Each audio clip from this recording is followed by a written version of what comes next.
Hi guys, welcome to my channel shivatechhhub. So from today onwards, I'm going to start a new series based on Linux.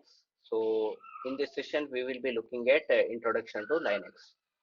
So first, we will try to understand what actually is a Linux. So basically, it is a open source operating system which is based on kernel. And when it comes to the history, it was basically created for the personal computers, and gradually it is being enhanced for the other types of machines like servers, mainframe computers, supercomputers, and the stage at which the Linux is at the present. So it is widely used in many enterprise companies, and also it is their first preference when it comes to the operating system. And also the biggest success of Linux is the Android operating system, which we use in our day-to-day activities. And the Android operating system, basically it is based on Linux kernel, so which is widely used in many of the smartphones as well as tablets.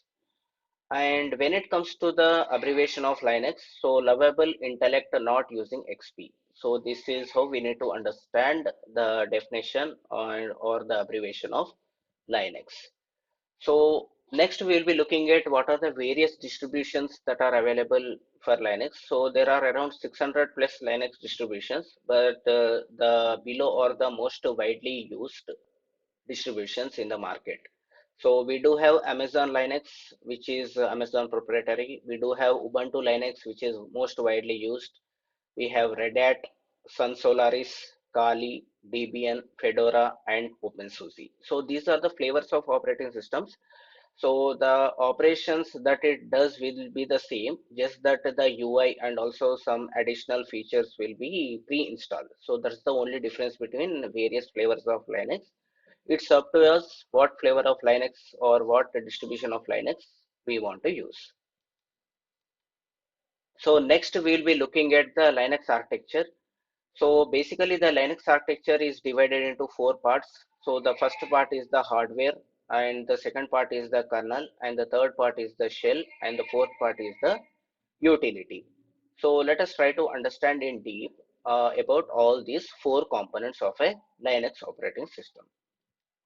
So basically when it comes to the hardware, kernel, shell, and operating system. So all these works in combine to perform some specific user-related operations. For example, if a user wants to interact with the kernel, so directly interacting with the kernel, it is really complex because the program that is being written inside that kernel, it is really hard for a normal user to understand, and also it is complex. So in order to reduce that complexity, so we will be using shell. So using the shell, what we will be doing is we will be entering some commands in order to interact with the kernel, whereas kernel takes the help of an hardware and it returns you with an output. So whatever command you have supplied to the kernel. And also we do have variety of applications that Linux provides. So that is used to perform some specific user related operations. So as I said, hardware is nothing but it is any hardware component that makes a particular system. It can be hard drive, it can be RAM, it can be CPU. So this is one of the component hardware. Whereas kernel, it is the main important part of a Linux operating system. So what it does is it takes the input from the shell in the form of a command, and it interacts with the hardware resources, and it supplies you with the process like virtual resource. So whatever resource you want to interact, for example, you want to interact with VI editor, right? So for that we do have a command called as vi or vim or any editor what you want to do.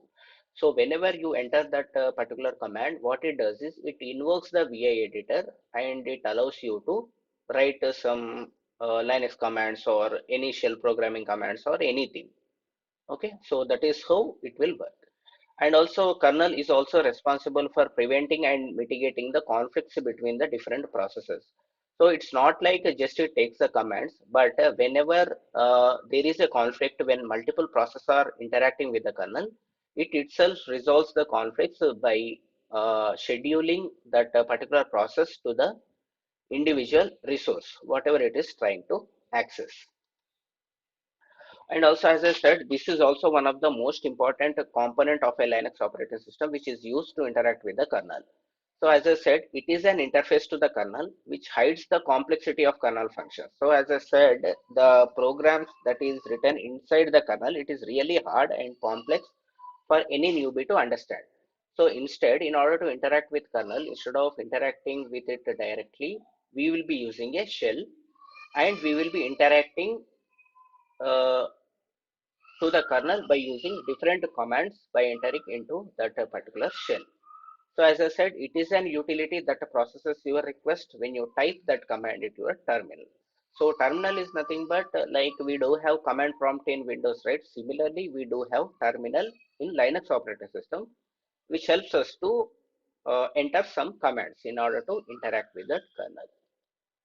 So as I said, application utilities. Application utilities are basically a series of, softwares, or you can call it as utilities that we will be using in our day-to-day operations. So for example, you want to copy some file from one place to another place, or from source to destination. So for that, there is a command called as cp.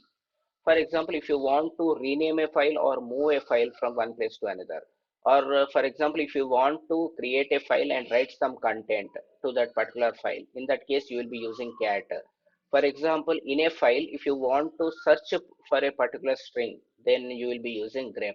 And there are many more. Like if you see here, if I have to tell you with the number, there are over 250 standard commands plus numeral other third-party softwares or commands that are provided, which helps us in interacting with the kernel to perform our day-to-day operations. So these comes under application utilities. Then for any operating system, there will be a series of advantages as well as disadvantages. As I said, Linux has many number of advantages when compared to the disadvantages, but these are few of them, few of the main advantages that are provided by the Linux operating system.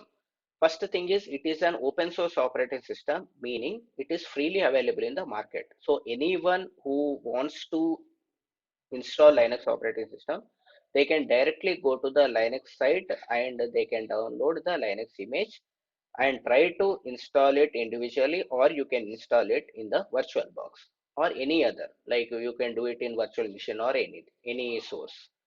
And also when it comes to the second point, it is more secure than any other operating system. The reason being, so for example, let us consider an example of Windows. So it is more prone to virus, malwares, etc. Whereas Linux, so it is not frequently prone to malware. So you need not install any antivirus software in a Linux operating system. It itself will protect, and it is more secure when it compares to the other operating systems. Whereas next third point is nothing but software updates in Linux are easy and frequent. As I said, Linux is an open source operating system. It has huge community support. If there are any issues, you can directly raise a question in the community support, and you will be frequently getting the answers, as they will be frequently upgrading or downgrading a series of features. So similarly, when it comes to the updates in the software, so it is more frequent. Like at times you will be daily getting the updates for the same software. So that is how the updates are frequent in Linux. And also the Linux distributions, it's up to you. For example, if you want a good UI, then you can opt for Ubuntu, Red Hat. If you want more features and also with some less UI features in terms of looks, then you can directly go for OpenSUSE. You do have Fedora. It's up to you what type of Kali Linux. It's up to you what kind of Linux distribution you want to use. So according to your requirement or according to your taste. Then the next point is, as I said, it has large community support, meaning that any issue which you face with the Linux, you will get answers to that particular questions more frequently, because there are some millions of users that are going to frequently make modifications to the Linux, because as the code is freely available, and also you will be getting the answers very frequently. And also, as I said, security, I mean in terms of privacy of the user, it also maintains a good privacy for the user. And also when it comes to the performance of the Linux operating system, it is much more faster when it compares to the other operating systems like Windows and some other operating systems.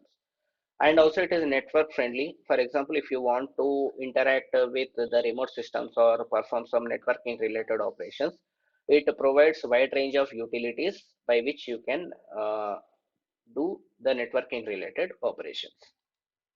So as I said, advantages at the same time disadvantages. So I would not say the first one is a disadvantage, but just that if you are a beginner to the Linux operating system, you will find out difficult for some days in order to get understanding to the full-fledged application. So whereas in Windows, so any newbie can interact with it very easily.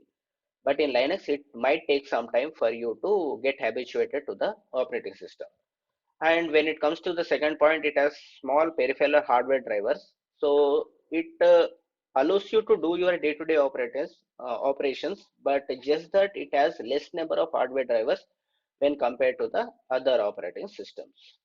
So guys, this is the basic introduction about Linux. So in coming sessions, we will be deep diving into different features, and also we'll also be looking into shell scripting. Thank you.